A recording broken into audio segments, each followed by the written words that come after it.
Muy buenas tardes, qué delicia estar con ustedes y vamos a hablar de un tema que requiere mucho cuidado con lo que signifiquen las palabras para cada uno de nosotros.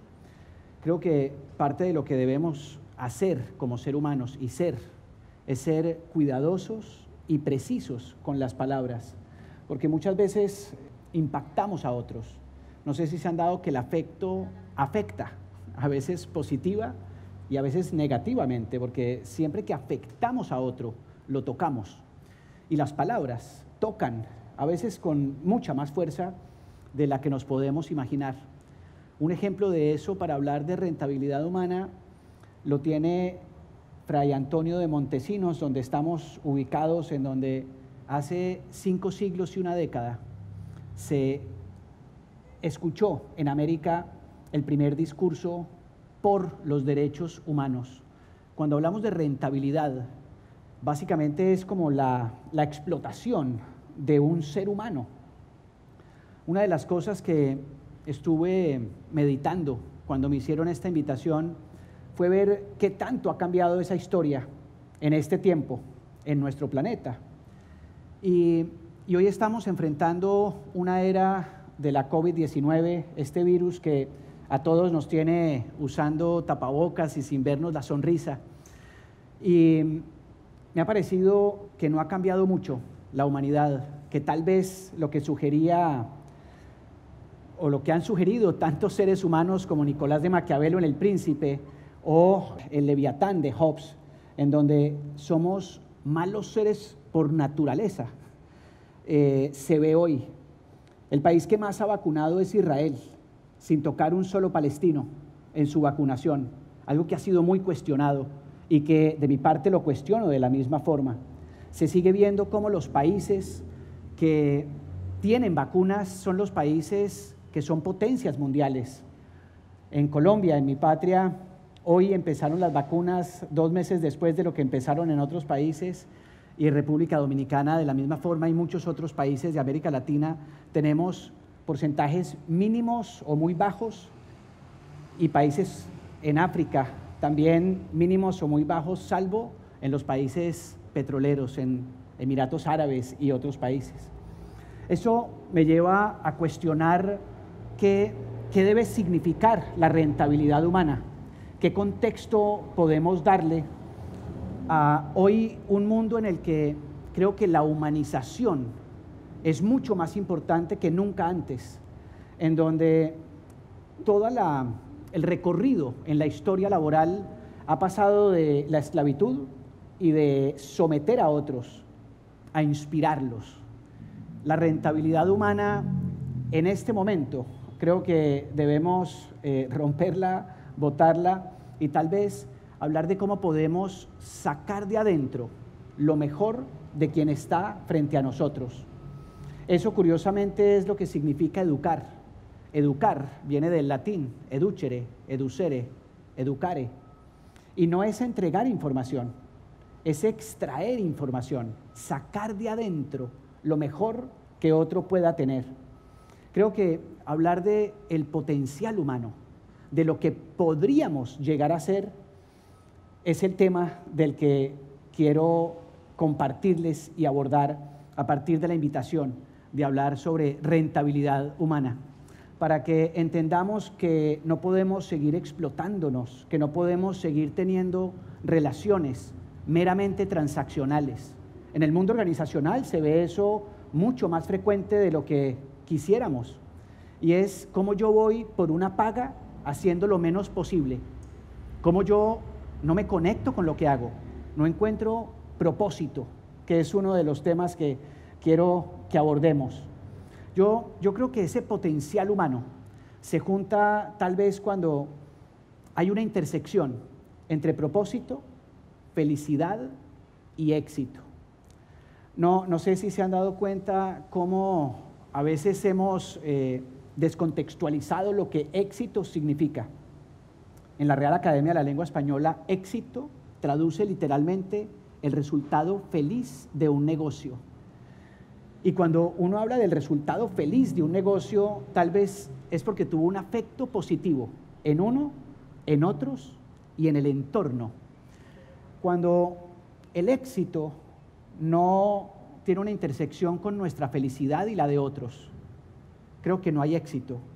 Cuando el éxito no tiene una conexión con el propósito entendido no desde esa pregunta tal vez muy filosófica de ¿y para qué vinimos a este mundo?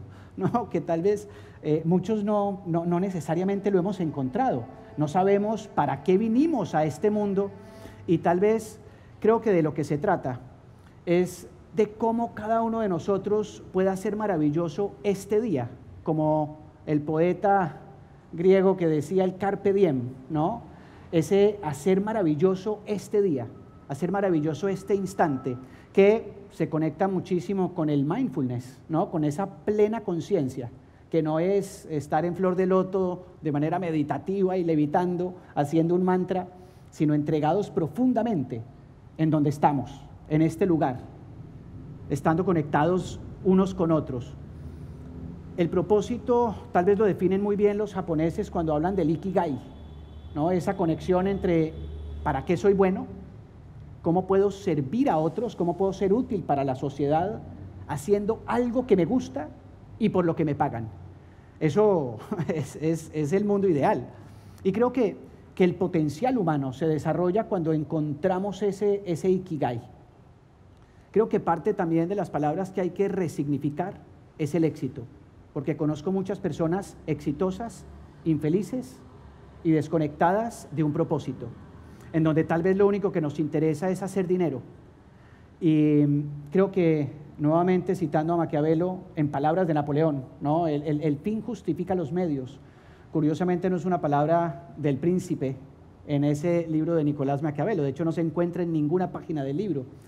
Pero es interesante cómo Napoleón, en la última página, cuando él subraya algo o señala algo, escribe: el fin justifica los medios.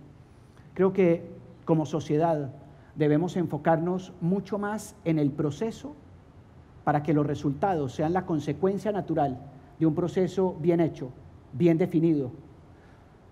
Nosotros a veces a nuestros hijos les decimos: ¿pasaste o no pasaste? ¿Cuánto sacaste? Pero no nos importa si aprendieron o no. Y creo que debemos empezar también a cambiar el lenguaje y preguntar: ¿aprendimos? Cuéntame, explícame. Y desconectarnos de alguna manera de ese resultado último. Porque muchas veces conozco muchas empresas que obtienen muy buenos resultados y no fue siquiera gracias al esfuerzo de las personas. A veces fue gracias al azar, a la suerte, a cosas que inexplicablemente suceden.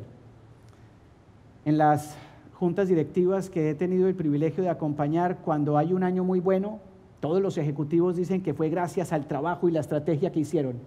Y cuando hay un año muy malo, dicen que fue por el entorno, por cosas incontrolables, porque nos cuesta mucho trabajo reconocer que hay un escenario de la suerte, por un lado, que no controlamos y que puede jugar a favor nuestro, pero también que eventualmente hacemos todos los esfuerzos y no logramos los resultados que queremos.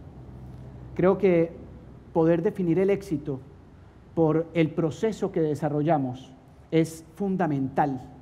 Hace poco escuchaba a Alex Rovira con una palabra que usa que se llama longanimidad, que es como alguien magnánime, ¿no? De alma grande, pero la longanimidad es de alma extensa. Y sugiere Rovira que esto podríamos resignificarlo como una resiliencia sostenida. Resiliencia sostenida es ser siempre pelotas de caucho, que rebotamos y rebotamos y rebotamos ante una adversidad sostenida. Como planeta hemos enfrentado esta pandemia como tal vez el único fenómeno que nos ha mostrado que realmente estamos globalizados, que realmente somos un solo mundo. Pero en esta pandemia hemos podido encontrar toda la mezquindad, el egoísmo y por otro lado, toda la solidaridad y el amor que podemos tener los seres humanos. Creo que lo hemos visto todo y lo hemos visto todo en todos los países. en todos como seres humanos. Curiosamente, para hablar de éxito, de propósito y de felicidad, quisiera también referirme a que estamos ausentes de líderes mundiales. Curiosamente, un fenómeno global como es la COVID-19. No encontramos un solo organismo, ni Naciones Unidas, ni la Organización Mundial de la Salud, ni líderes mundiales de países supuestamente de primer mundo, que tomaran la voz y nos unieran y encontráramos un nosotros, todos humanidad. Creo que el mundo está sufriendo de esa gran lección que nos dieron de divide y reinarás. Y hoy todos nuestros países, todos los países del mundo, digo de nuestros países de la tierra, ya extrapolándonos no solamente a América Latina, sino al mundo, estamos ausentes de líderes, estamos ausentes de personas que querramos seguir y estamos llenos de fanatismo.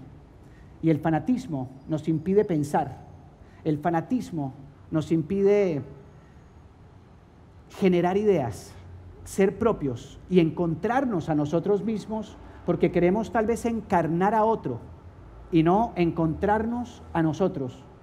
En esa construcción, insisto, no de tú y yo. El lenguaje desconecta o conecta a los seres humanos. Y hay algo que se llama disonancia cognitiva, que sucede desde el lenguaje cuando hablamos de tú y yo, y no de nosotros. Porque se genera algo que se llama disonancia cognitiva, que es como un muro que nos impide encontrarnos. Aquí abajo, curiosamente, hay un fragmento del muro de Berlín que también nos permite ver cómo se ha separado el mundo y hemos, desde el lenguaje, visto cómo somos diferentes y no cómo nos encontramos. El éxito, el propósito y la felicidad, cuando tenemos esa intersección, logran el mayor potencial humano. Y quisiera referirme entonces, para ir cerrando y concluyendo, a dos conceptos que creo que son muy importantes. El primero es el de la felicidad y el segundo, el de ese potencial humano, de cómo encontramos lo mejor dentro de cada uno de nosotros. Hay un estudio longitudinal que se ha desarrollado durante alrededor de 75 años en Boston, que lo que determinó es que no nos hace felices la cantidad de dinero que tengamos, el cargo que ostentemos, la jerarquía que tengamos, o la fama y el reconocimiento, que por el contrario, lo que nos hace verdaderamente felices es la calidad de las relaciones que construimos a lo largo de nuestras vidas. Y hay tres relaciones muy importantes. La primera es mi relación conmigo. No sé si se han dado cuenta que el más duro con uno es uno. Curiosamente, los seres humanos no sabemos amar, no sabemos relacionarnos y le hacemos daño a quien más amamos. No sé si se han dado cuenta que nos han educado y tal vez educamos diciendo, ten cuidado de los desconocidos, pero nunca decimos, cuídate de los conocidos. Y los que verdaderamente pueden hacernos daño son los conocidos. Estadísticamente es muy raro que un desconocido nos haga daño porque no lo conocemos. No nos hace daño emocional, nos puede hacer un daño físico y podemos ser víctimas, pero nos recuperamos rápidamente porque no hubo un daño emocional. No fue alguien que nos ama y nos hace daño, nos maltrata.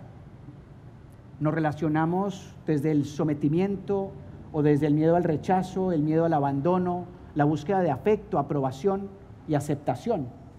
Y cuando uno necesita, porque necesitamos afecto, pero se relaciona desde el miedo al rechazo o miedo al abandono, cedemos en muchas cosas que jamás como seres humanos deberíamos ceder. Y creo que es fundamental que para que logremos nuestro mayor potencial, encontremos nuestro propósito y tengamos éxito, necesitamos relacionarnos de una manera saludable con nosotros y de una manera saludable con otros y nuestro entorno. Cuando hablo de relaciones saludables, me refiero a que parte de lo que debemos aprender para ser felices es a poner límites a quienes más amamos, a quienes más cerca están y que eventualmente pueden hacernos daño. a nuestros padres, a nuestras madres, a nuestros hijos, a nuestra pareja. Ponerles límites, porque hay 5 características, entre muchísimas otras, cuando aprendemos a amar. Una es que el amor es incondicional, no hay exceso de amor. El amor genera serotonina y no dopamina. La dopamina la genera el placer, ¿no? La serotonina genera felicidad y el amor es un generador de serotonina, que no hay excesos de serotonina, pero podría haber excesos de dopamina que hacen daño. Uno muchas veces cuando busca placer, porque cree que logrará felicidad, se hace daño. Por eso el placer eventualmente puede llegar a ser autodestructivo. El amor es incondicional, pero el amor está lleno de límites. Cuando uno ama, pone límites y señala dentro de una hoja cuál es el margen para que no nos salgamos de esa hoja y nos podamos relacionar de una manera saludable. El amor jamás hace por otro lo que ese otro puede hacer por sí mismo. Fíjense esto tan interesante, y es que la sobreprotección genera exactamente los mismos resultados que el abandono. En el mundo corporativo, sobrepagar genera lo mismo que pagar mal. Nunca hay gente tan insatisfecha como en organizaciones donde se sobrepaga. Y es curioso, ¿no? Es como tener niños malcriados, niños sobreprotegidos, que nunca nada es suficiente. Jamás hagan por otro lo que ese otro puede hacer por sí mismo, porque generamos relaciones no saludables. Y repito, hablo de relaciones saludables y no relaciones positivas. Vamos a tener instantes positivos, vamos a tener instantes de gozos, pero las relaciones, el matrimonio, inicia cuando acaba el enamoramiento. Ahí inicia realmente la relación, cuando dejamos de aparentar lo que no somos y empezamos a mostrarnos como somos, con nuestra luz y nuestra sombra. El taoísmo o el símbolo del yin y el yang muestran claramente cómo es cuando transitamos la línea del centro entre el bien y el mal, o la luz y la sombra, en donde vivimos y experimentamos la virtud. Y las relaciones tienen esa magia. De hecho, la vida se junta o se crea cuando el orden encuentra el caos, cuando el hombre encuentra a la mujer, cuando está lo masculino y lo femenino, el bien y el mal, el orden y el caos. Y cuando transitamos la línea del centro, encontramos las virtudes y encontramos una relación saludable, una relación en donde nos permitamos ser quienes somos y como somos. La segunda relación es el otro. Pero Sócrates hablaba del conócete a ti mismo, y el otro es una forma maravillosa de yo conocerme, de yo entenderme, porque cuando Freud habla del ego o del ello, voy a usar unas palabras que espero no sean muy confusas, pero el ego es ello que veo en ti, que no reconozco en mí, pero que está dentro de mí. Y el ego o el ello es fundamental porque el otro es un espejo para mí, para conocerme. Nuestros hijos son nuestros maestros. Nuestra pareja es nuestro maestro o nuestra maestra, porque nos permite conocernos íntimamente y saber qué nos molesta, qué detona en nosotros impaciencia, intolerancia, angustia, dolor, sufrimiento. El mundo de las emociones es un mundo maravilloso, y voy a explicar para qué son las emociones y qué nos cuentan a partir de 4 emociones básicas, porque aprender a relacionarnos es también aprender a emocionar. Cuando nos hablan de emociones positivas y negativas, no podría estar más en desacuerdo con ello, porque si decimos que el miedo es negativo, es como si no quisiéramos experimentarlo o fuera malo experimentarlo. Pero a quienes no les dé miedo el virus, no usarían mascarilla, no mantendrían la distancia social y no se lavarían las manos. El miedo en los seres humanos nos ha permitido sobrevivir como especie, y lo que hace es alertarnos ante un potencial peligro. El miedo lo que nos cuenta es que algo o alguien que yo valoro podría llegar a perderlo. Y eso me genera temor. Y cuando yo uso el temor, el miedo, para construir, y entiendo el miedo, lo escucho y lo gestiono, entonces, en este caso, me pongo una mascarilla, mantengo la distancia y me lavo las manos. El 90% de los miedos son inventados. Y es bien interesante esto porque el 70% de lo que imaginamos nunca jamás sucede. Nunca jamás sucede. Vivimos en peliculados, en películas de terror. Entre otras, los adultos estamos preparados para sobrevivir. Y para sobrevivir tenemos que imaginarnos muchas veces el peor escenario posible. Y eso nos genera temores inventados. La rabia es otra emoción maravillosa. Ahora, muchas veces en lo que desencadena la rabia es en puños a las paredes o maltrato a quienes más amamos, porque no la escuchamos y no la entendemos. Pero la rabia lo que viene a contarnos es que algo o alguien que yo valoro fue pisoteado. Cuando entiendo el para qué de la rabia y la maravilla que ha construido en nuestra sociedad, entiendo que sin rabia no hubiese habido Revolución Francesa, no hubiese existido la emancipación, la liberación de la esclavitud. Las mujeres que nos acompañan hoy aquí en este escenario o viendo estas imágenes no podrían estudiar, votar o educarse. Y a todos a quienes nos genera rabia eso, seguiremos luchando para que haya igualdad de oportunidades, para que todos tengamos los mismos derechos, sin desconocer que biológicamente hay enormes diferencias. Y eso pues jamás va a dejar de existir. Y creo que se nos confunde a veces el concepto de que seamos iguales a que haya igualdad de oportunidades. Los seres humanos, todos, sabemos lo que debemos hacer para vivir bien, pero curiosamente no hacemos eso que sabemos debemos hacer para vivir bien. La tercera emoción que quiero mencionarles es la tristeza. Y la tristeza lo que nos cuenta es que algo o alguien que valoramos lo perdimos. La tristeza nos conecta con la pérdida, con el duelo.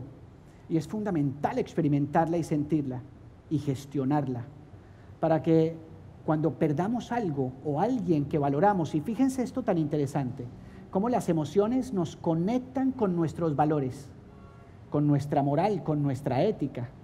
Y emocionalmente es maravilloso estar conectados, pero no necesariamente convertir la alegría en euforia o la tristeza en depresión, que es cuando podríamos decir que hay arritmia en ese ciclo de experimentar la vida y de sentir y experimentar alegría y de sentir y experimentar tristeza. Y la experiencia humana, toda, implica experimentarlo todo desde lo emocional. Creo que se nos olvida a veces que hay tanta vida y tanta felicidad en un momento de dolor como en un momento de alegría. Y la última de las emociones, de esas emociones básicas, ¿no? Miedo, rabia, tristeza y alegría. Es que experimentamos alegría cuando algo o alguien que valoramos le va bien. Y eso nos genera alegría. Creo que aprender a relacionarnos es aprender a emocionar, aprender a identificar qué sentimos, aprender a aceptar eso que sentimos y a gestionarlo para que la rabia dejen de ser puño a las paredes y empiece a ser mucho más que eso, muchas más revoluciones, muchas más emancipaciones y mucha más igualdad de derechos. El potencial humano se desarrolla a partir que empezamos a tomar mejores decisiones. Y eso es bien interesante. Un cerebro adolescente está en remodelación. Y hay 3 cosas que están en remodelación en el cerebro de un adolescente: el orden, el criterio y la responsabilidad. Un adolescente que sea ordenado y tenga su cuarto ordenado y no deje todo botado está mal. Un adolescente que tome buenas decisiones y conteste el celular cuando se voló de la casa y avise dónde está mal. Y un adolescente que sea responsable. Hay que llevarlo a un lugar de desarrollo de adolescentes porque algo no está funcionando en su cerebro. El cerebro tiene alrededor de 200 millones de conexiones neuronales, pero las neuronas no se conectan así como las células, sino así, y hacen sinapsis. ¿Y cómo les parece que en la adolescencia hay una poda neuronal? Y es ese momento donde quienes tenemos hijos que eran una dulzura se convierten en unos demonios. Y uno dice, ¿pero qué le pasó? Si era una dulzura. Bueno, que está haciendo nuevas conexiones neuronales. Y es maravilloso poder entender que la adultez y elevar el nivel de conciencia significa un cerebro más ordenado para que podamos tomar mejores decisiones y en consecuencia ser responsables. Creo que debemos dejar de señalar a todos y a otros y empezar a asumir responsabilidad. La responsabilidad es la habilidad para responder. ¿A qué? A los estímulos que nos lanza la sociedad. Cuando somos responsables de lo que sentimos, no le pegamos puños a las paredes, sino que reconocemos qué nos molesta, qué nos indigna, qué nos conecta con esa rabia y nos volvemos parte de la solución. Creo que parte de lo que puede generar potencial humano es reconocer al otro, visibilizarlo, conectarnos con lo que siente, con su emoción y entender que ahí podemos construir un nosotros, todos, humanidad, que pueda extraer y sacar de adentro lo mejor que todos y cada uno de nosotros tengamos. Quisiera dejarlos con una reflexión frente al criterio, ¿no? Hoy todos los que estamos en el mundo de la academia decimos que educamos en pensamiento crítico, ¿no? Y no sabemos muy bien ni qué es eso, ni cómo funciona. Pero tener pensamiento crítico es tener prudencia para tomar la mejor decisión posible de acuerdo con el entorno, con mi experiencia, mi educación y mis capacidades. Hace poco escribí un libro que se llama Entre rodaderos, que es un tobogán, un deslizadero, y escaleras. Y le puse así porque en mi experiencia todas las decisiones fáciles, los rodaderos, los deslizaderos y toboganes, me han dado una vida difícil. Pero todas las decisiones difíciles, las escaleras, me han dado una vida fácil.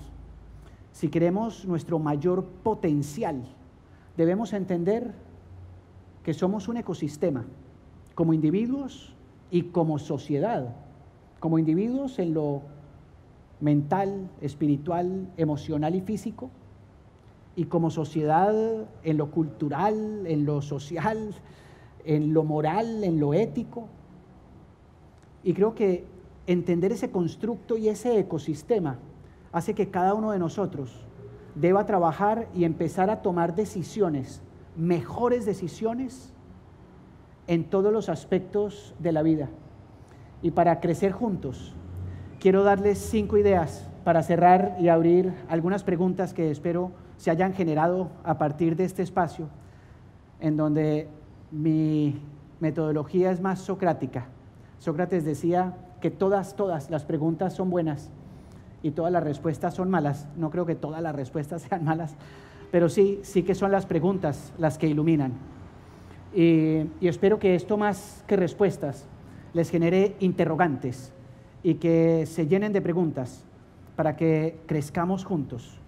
Y los invito a que practiquen 5 cosas, que no me las inventé yo y que está demostrado que hacer las 5 lograrán el mayor potencial de cada uno de nosotros para conectarnos con esa intersección de éxito,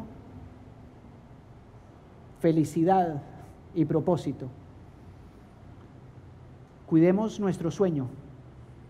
No sé si se han dado cuenta que estamos queriendo ejecutivos de alto desempeño, pero que no duerman, que trabajen incansablemente, y los espacios y periodos de recuperación son fundamentales. Un deportista de alto rendimiento duerme entre 10 y 12 horas al día, y una persona debería dormir nunca, jamás, menos de 6 horas al día. El que duerma menos de 6 horas al día está atentando contra su vida. Aliméntense bien, El alimento es el combustible. No todo lo que comemos alimenta. Hay que cuidar lo que comemos, porque es nuestro combustible, y cuando nos equivocamos de combustible, la máquina falla. Alimentémonos bien. En Colombia y en muchos países de América Latina, la pandemia y el sedentarismo ha generado que subamos todos de kilos, y la media en mi país es de 5 kilos, incluso en los niños, que no sabemos los efectos secundarios que va a tener, y por eso el tercer elemento es que hagamos ejercicio. Hay que moverse. Un perro y un gato, antes de ir a saludarnos, estiran, porque saben que es fundamental movernos, mover todos los músculos. Salgan a correr, monten bicicleta, caminen o estiren, pero nunca dejen de moverse, porque además la conexión del cuerpo y la mente es fundamental. Los procesos de aprendizaje deberían ser a partir del deporte y del juego. No nos deberían enseñar la parábola en un salón de clases, sino jugando básquet, para que entendamos que un balón de básquet hace una parábola para encestar, y eso nos llamaría tal vez más la atención. No sé en qué momento desconectamos la diversión del aprendizaje, y para mí, si no van de la mano, jamás aprenderemos. Podremos pasar, pero nunca aprender. De manera que hagan deporte, vivan con actitud de aprendiz, aprendan algo nuevo todos los días. Les sugiero que lean 20 minutos al día, y en algún momento pensé que si tuviera otra vida la usaría leyendo, y creo que quisiera tener una vida paralela donde pudiera leer y aprender y llenarme de conocimiento, pero para ponerlo en práctica, porque es la praxis y la acción lo que verdaderamente transforma. Y la quinta, que para mí es fundamental, es el silencio. Les dije que el 70% de lo que imaginamos nunca jamás sucede, porque hay mucho ruido en nuestra mente. No sé si se han dado cuenta que lo que hace que suene la música es que entre una nota y otra hay un espacio de silencio, y cuando en nuestra mente hay ruido y no suena la música, es porque nos hace falta silencio, la respiración consciente. No se necesita ir a un vipassana, ¿no?, que es una meditación de 10 días en silencio. Se requiere que por 1 minuto cada día respiremos de manera consciente y tratemos de acallar lo que está a nuestro alrededor. Creo que si cada uno de nosotros durmiera y descansara y tuviera los periodos de recuperación, usara el combustible necesario y se alimentara bien, hiciera deporte, aprendiera algo nuevo cada día y practicara el silencio, tendríamos el mayor potencial humano. Muchas gracias, es un privilegio este espacio, y ojalá que tengamos algunas preguntas para poder conversar, que creo que la construcción conjunta es lo que hace de este espacio algo mucho más poderoso.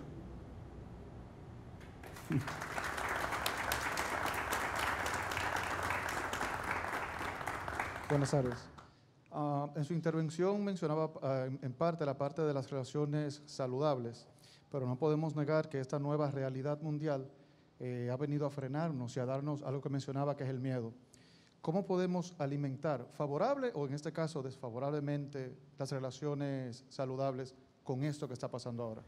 Yo creo que uno de los retos para todos nosotros es, en el mundo empresarial, por ejemplo, cómo liderar equipos de manera remota.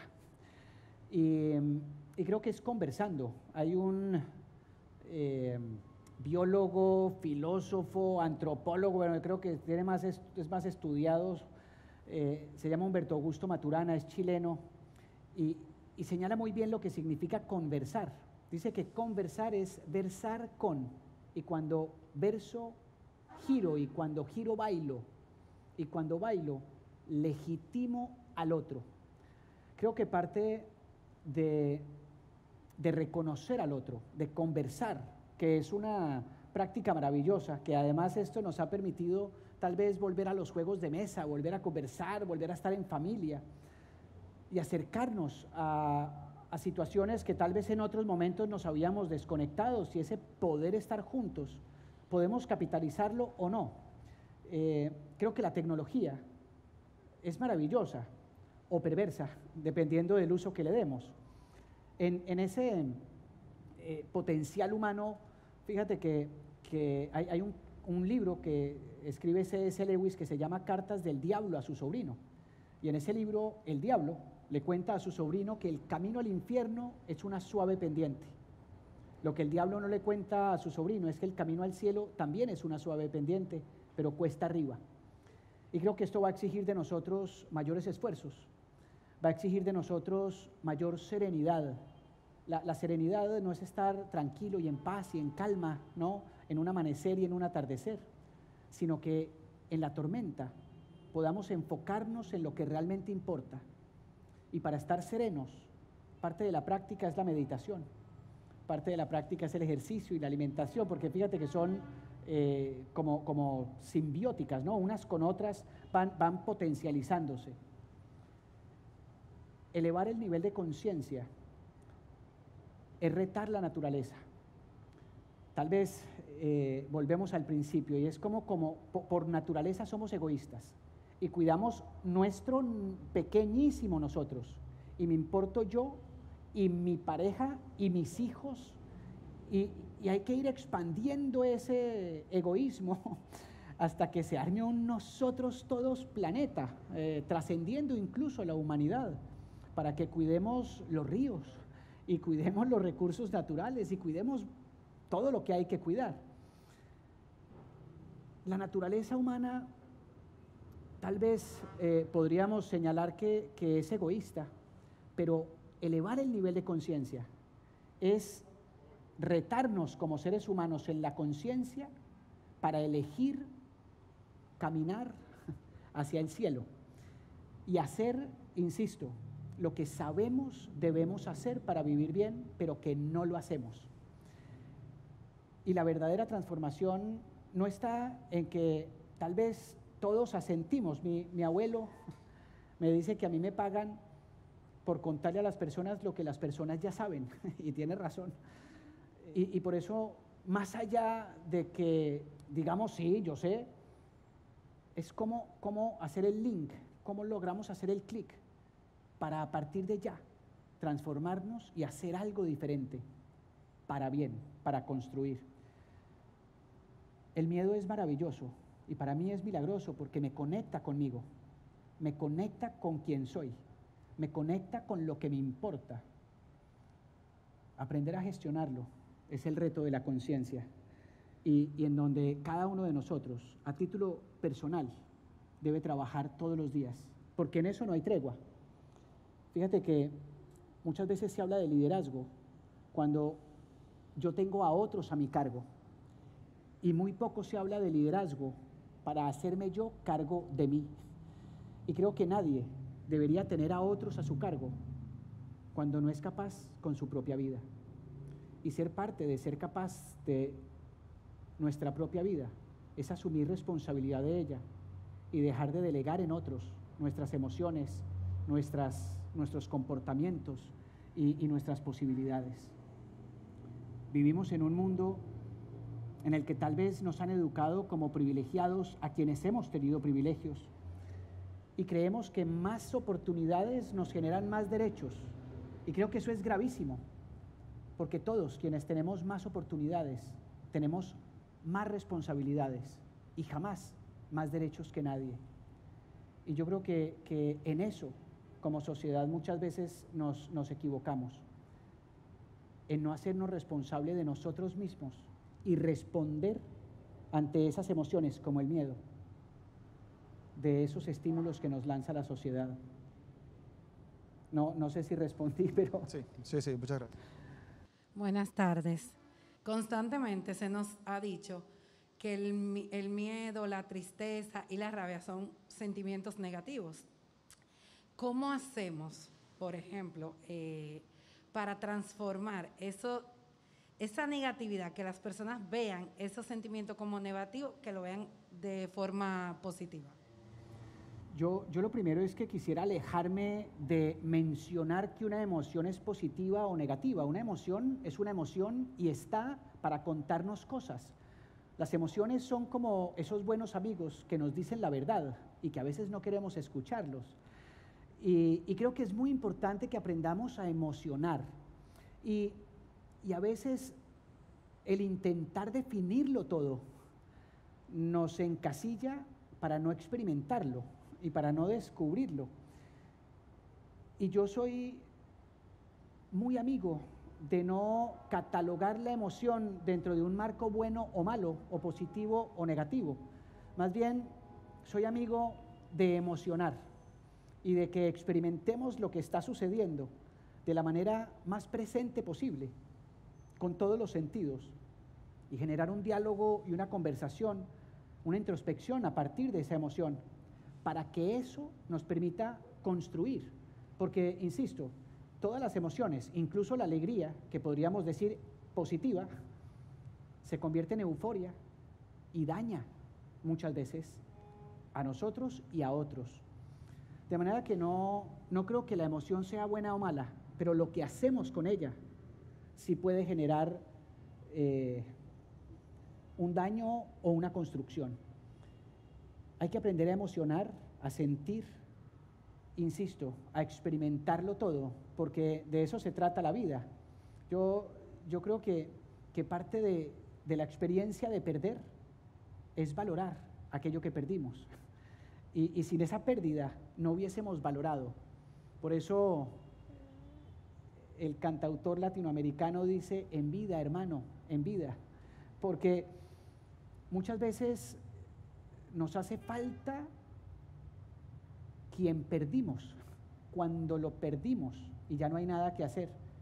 Y se nos olvida valorar quienes tenemos frente a nosotros cada día. Y el llamado es a emocionar y a experimentarlo todo, para con decisión elegir construir, lo que no es fácil y no necesariamente uno solo vive hacia un solo lado, no, la vida no es una línea recta, es una maraña muchas veces indescifrable. Pero cuando conectamos hacia atrás, ¿no? Como en algún discurso le escuché a Steve Jobs, ¿no? Ese connecting the dots, ¿no? Conectando los puntos hacia atrás, tal vez entendimos para qué vivimos y experimentamos lo que vivimos, porque sin esa experiencia no hubiésemos podido estar aquí compartiendo lo que compartimos. Buenas tardes. Antes que hacerle la pregunta, darle las gracias, de verdad, porque con lo que he podido escuchar de usted, he podido reafirmar muchas cosas que estaban en mi cabeza y a lo mejor cubiertas por ese miedo, entendía que lo estaba haciendo mal. Y verdaderamente sí, yo creo que las palabras conectan y dependiendo de cómo las utilizamos y en el momento que las utilizamos pueden conectar o desconectar. Está en nosotros evaluar y analizar el momento. Y en relación a eso, me gustaría preguntarle, desde la tristeza, ¿es posible alcanzar la felicidad? Es muy interesante entender que la felicidad a veces tiene que abrazar la tristeza y darle la mano y mostrarle el camino. La felicidad no implica no experimentar tristeza. Insisto en experimentarlo todo. Yo me di cuenta que la felicidad es un electrocardiograma, porque en la medida en que estamos vivos hay altos y bajos. Y cuando estamos así, ¿no? ¡Pip!, estamos muertos. A veces confundimos felicidad con emociones que sean placenteras. Y felicidad y placer son cosas diferentes. La felicidad se encuentra en dar, el placer en tomar. Y eso es una diferencia sustancial. La felicidad no tiene excesos, no hay excesos de felicidad y nunca será autodestructiva, pero el placer sí.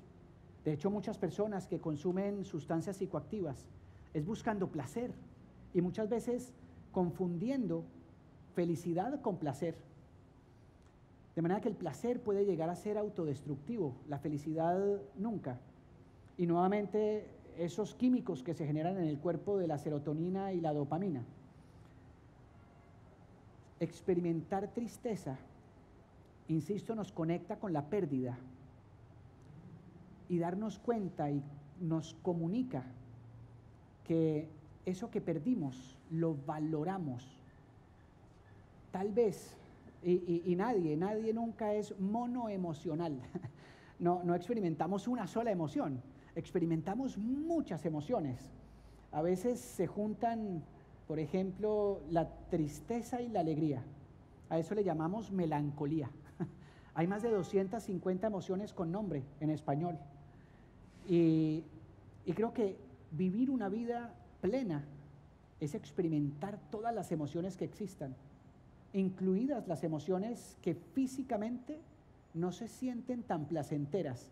Porque yo creo que el positivismo y el negativismo en el mundo de las emociones es porque no las sentimos placenteras o las sentimos placenteras físicamente. Todas las emociones las experimentamos en el cuerpo. Y la ansiedad a veces hace que suden las manos o tiemblan los pies. A veces se nos generan nudos en la garganta o la boca del estómago. A veces hay mariposas cuando experimentamos, ¿no?, la ansiedad del amor. Creo que hay que conectarse nuevamente con la emoción para escucharla, porque la emoción está ahí para contarnos algo que no necesariamente queremos escuchar, pero que vale la pena hacerlo con serenidad y no reaccionar. Muchas veces lo que nosotros hacemos es reaccionar ante la emoción, y la reacción es muy animal. El cerebro reptil de los seres humanos es el que se encarga de las funciones automáticas del cerebro, como respirar. Por eso ninguno de nosotros se acuesta en la noche diciendo, por favor, que no se me olvide respirar y amanecer vivo, porque sabemos que vamos a seguir respirando. Se encarga también del instinto y de atacar o de huir. Y muchas veces esa emoción, que es más del mamífero que del reptil, hace que ataquemos o huyamos de una manera reaccionaria. Aprender a emocionar quiere decir nuevamente conciencia. No sé si han visto que siempre que uno habla de conciencia señala por acá, porque ese tercer ojo, que no es que uno vea, sino que se ilumina la parte del cerebro en una conciencia que nos permite tomar mejores decisiones. En cargos directivos, a veces se cree que uno toma entre decisiones buenas y malas, pero a veces uno toma decisiones entre malas y muy malas. Y un buen líder lo que hace es tomar la decisión benevolente, es decir, que sea mejor que peor, no necesariamente bueno. Es como un médico cuando toma la decisión de amputar una pierna o permitir que el paciente se muera. La pandemia nos mostró que había que tomar decisiones de reducir plantas de personal, y eso generó subsistencia para muchas empresas en unas industrias que estuvieron muy afectadas y que no pudieron ser creativas porque el sector no lo permitía. Y creo que la conciencia lo que nos permite es emocionar y poder tomar, a partir de lo que esa emoción nos cuenta, la mejor decisión posible, que no necesariamente, insisto, es entre algo bueno y algo malo. A veces es entre algo muy doloroso y algo catastrófico. Y entonces un buen líder, tomará la decisión de lo menos doloroso. En ese sentido, y escuchándolo, yo suelo ser una persona muy positiva y tiendo a recibir las cosas siempre evaluando que tengo dos opciones. Tengo la opción de abrazarme al problema o tengo la opción de buscar las formas de solucionarlo. No obstante, muchas veces ese positivismo no cae bien en el equipo. Muchas personas te ven y dicen, wow, sí, llegó Mandrake el mago Oh, sí, mira qué chulo es. Entonces, ¿cómo podemos manejar? Porque a mi entender es bueno, ¿cómo podemos inyectar esto en el equipo y que no se encariñen con la piedra, sino que aprendan a ponerla a un lado y seguir? ¿Cómo podemos hacer eso? Mira que mencionas algo muy interesante porque curiosamente las personas negativas se oyen más inteligentes.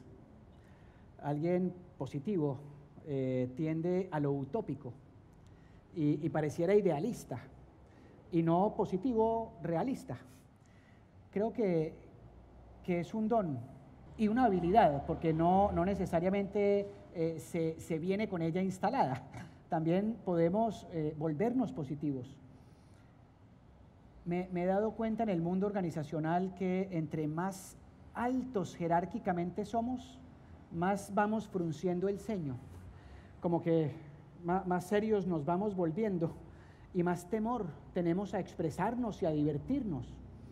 Y creo que ese positivismo es fundamental, no solo porque creo que ese potencial humano se desarrolla mejor en un ambiente seguro, en donde nos sintamos seguros para expresar nuestras ideas, para expresar nuestros desacuerdos, sin necesidad de ser negativos o fatalistas. Y creo que la invitación que haces es maravillosa, porque yo soy idealista y tiendo a lo utópico. Hablar de felicidad y hablar de propósito y hablar de potencial humano es ser utópico y es casi que ir contra natura, como lo hemos venido revisando. Pero creo que debemos tender a lo utópico sin desconocer la realidad, pero trabajando por el mejor escenario posible. Y yo te invito a que no desistas en ser positiva y propositiva y buscar soluciones, porque muchas veces quienes llegan con actitudes negativas que suenan muy inteligentes no tienen soluciones, tienen solo fatalismo.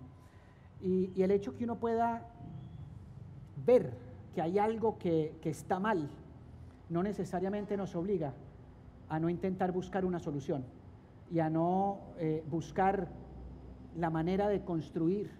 Todos los problemas humanos han generado de parte nuestra, han retado nuestro intelecto y han retado nuestras posibilidades.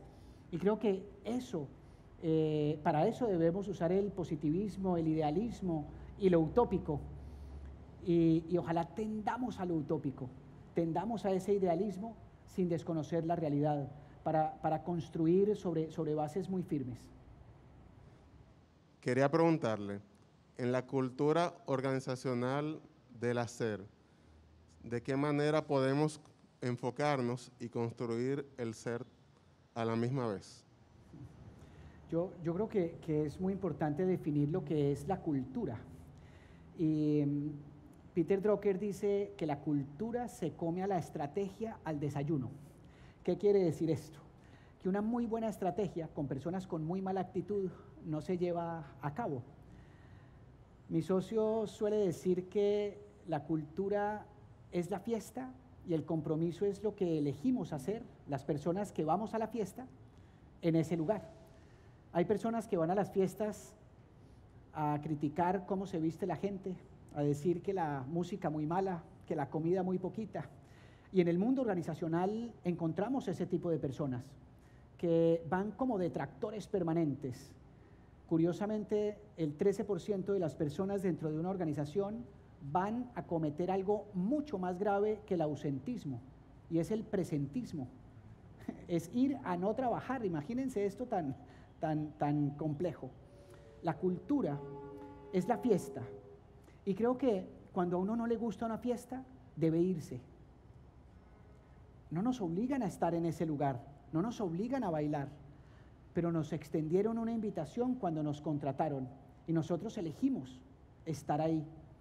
Creo que es muy importante asumir esa responsabilidad, entendiendo que la organización decide qué música y a quiénes invitan, y las personas eligen si bailan o no. La construcción de esa cultura implica no solamente el hacer y el ser, sino el estar. Y voy a conectar 4 cosas para ese contexto del bienestar organizacional. Creo que es muy importante conectarnos con la vivencia de un propósito, que es ese nosotros todos, de para qué estamos en esta organización, qué hacemos juntos.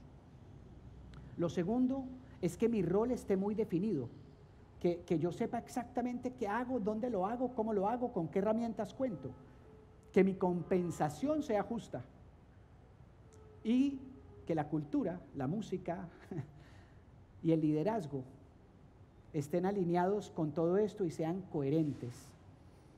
Fíjate que las razones por las cuales nos vamos de una organización son distintas a las razones por las cuales nos quedamos. Es decir, yo me puedo ir de una organización conectado con el propósito, con una compensación muy buena y un rol definido, pero con un jefe insufrible. Y me voy. Yo puedo tener un extraordinario líder, me gusta la cultura, mi rol está definido, me conecto con el propósito, pero mi compensación no es justa. Y me voy. O no tengo la oportunidad de desarrollarme y de crecer. Y creo que la cultura es el todo, es un ecosistema muy complejo del ser, el hacer y el estar, pero con algo fundamental en tu pregunta, y es que el estar y el hacer lo pone la organización y el ser el individuo. Bienestar es el entorno y el ser es el que elige disfrutar o no ese lugar. Hay un concepto maravilloso que se llama felicidad adaptativa y sugiere por qué los cactus florecen en el desierto, en un lugar donde no hay nada. Hay personas que en una organización que tal vez no tienen lo mejor, brillan y logran florecer. Y hay otras personas que en un contexto maravilloso lo único que hacen es quejarse. El ser nos conecta con algo fundamental en el mundo de las relaciones humanas, y es que todas las relaciones humanas son bidireccionales. No importa que mi organización sea fantástica si yo no lo soy, y no importa que yo sea maravilloso si no estoy en una organización maravillosa. Es una relación bidireccional, una calle de doble vía, porque si no, cuando tú y yo estamos enamorados de alguien y coqueteamos con ese alguien, pero no somos la persona que ese alguien está buscando, somos el intenso, y uno no puede ser el intenso en una relación.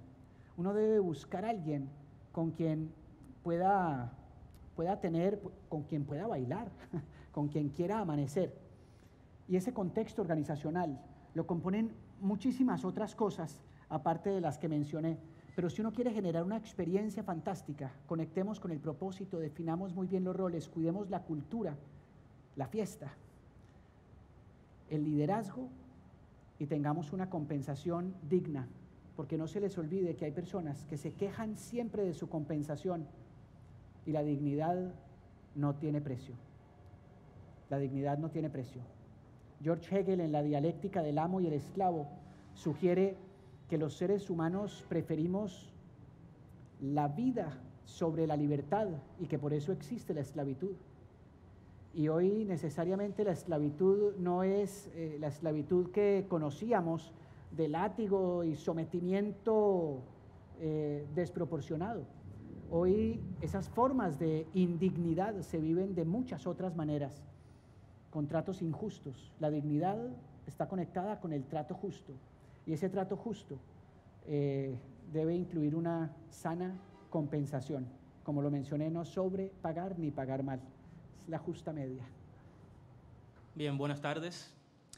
Partiendo del conocimiento crítico que usted expuso, que es lo que nos ayuda a tomar una mejor decisión o una buena decisión, ¿cómo podemos combatir nosotros esos futuros sentimientos que pueden surgir ante esa toma de decisión, ya sea como la rabia, porque quizás no tomamos la decisión correcta o solo benefició una parte, quizás el miedo o quizás la tristeza?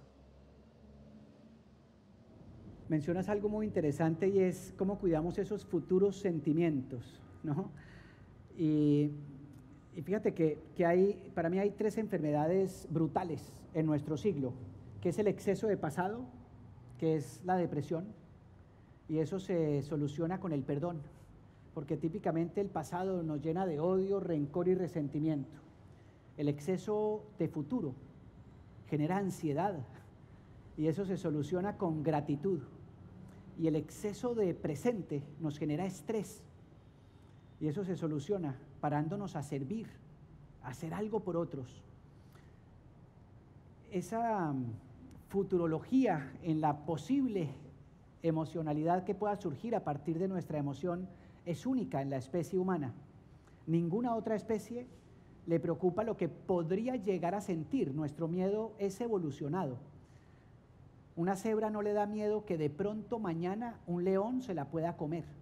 A la cebra le da miedo cuando el león está enfrente y lo está correteando. Bueno, la leona, porque el león normalmente no la persigue. Pero imagínense que nosotros no nos da miedo el presente necesariamente, sino el futuro y lo que podría llegar a pasar.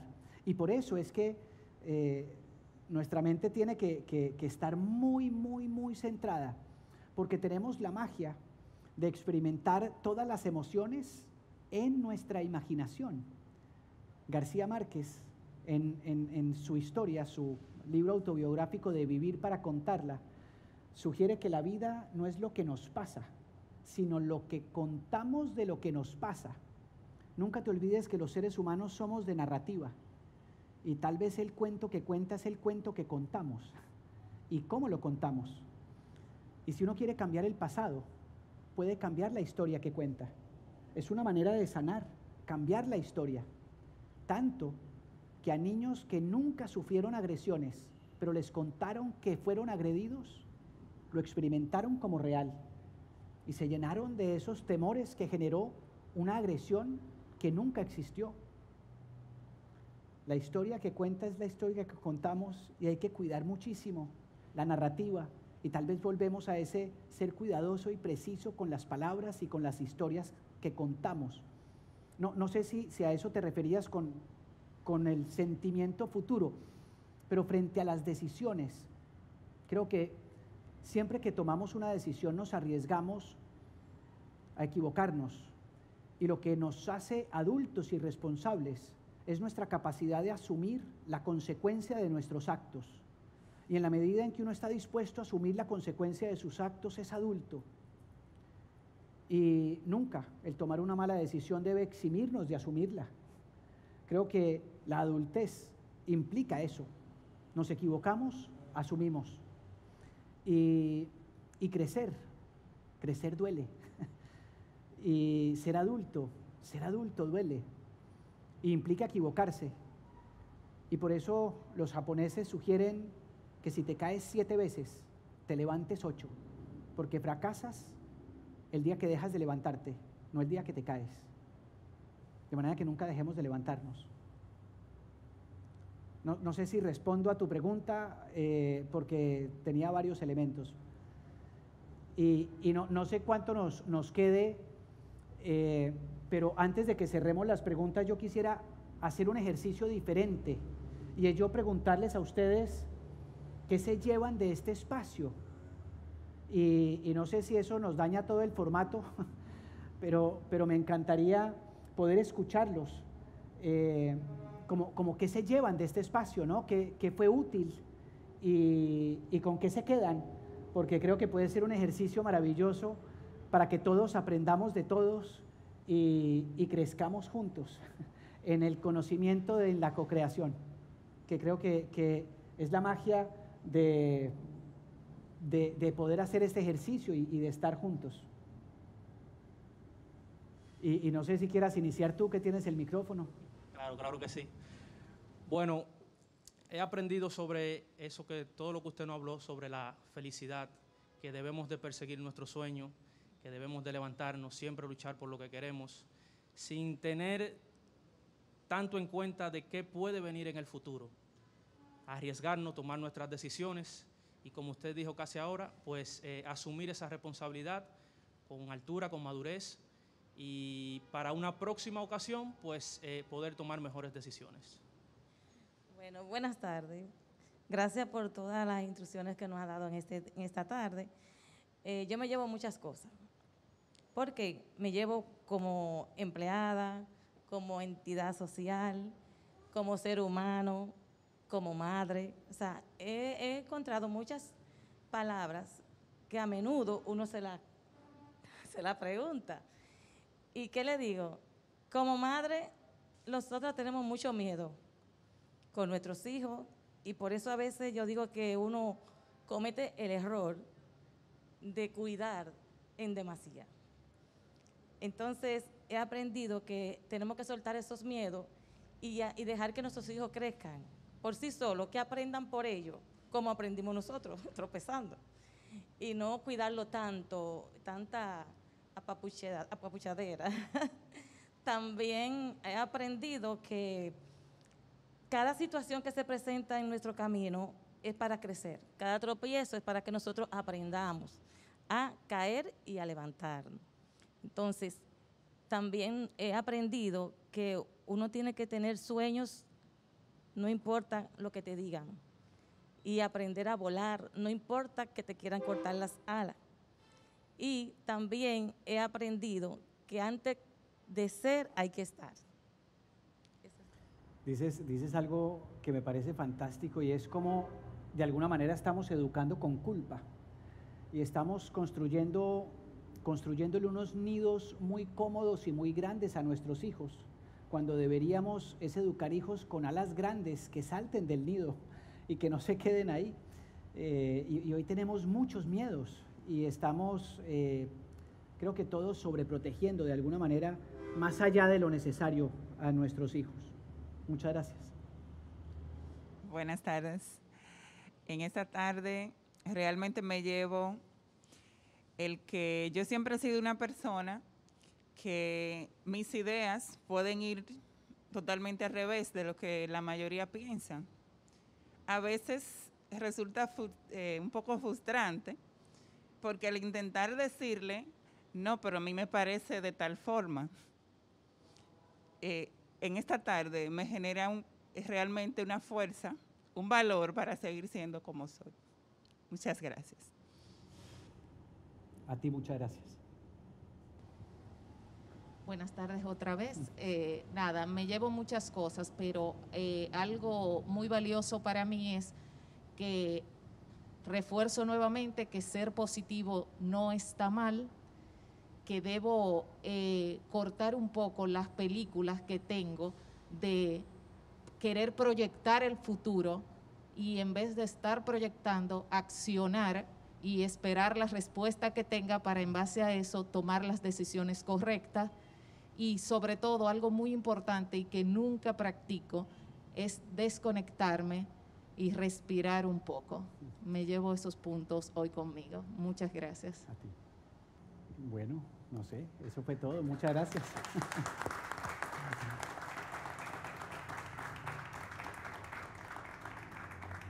Espero nos hayamos divertido.